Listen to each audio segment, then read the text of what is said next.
C. Joseph Vijay எனும் நான்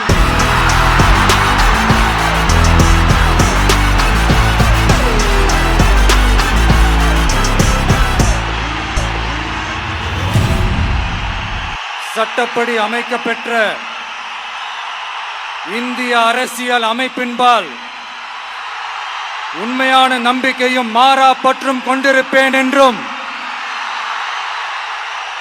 இந்திய நாட்டின் ஒப்பில்லாத முழு முதல் ஆட்சியையும் ஒருமையையும் நிலை நிறுத்துவேன் என்றும் தமிழ்நாட்டு அரசின் முதலமைச்சராக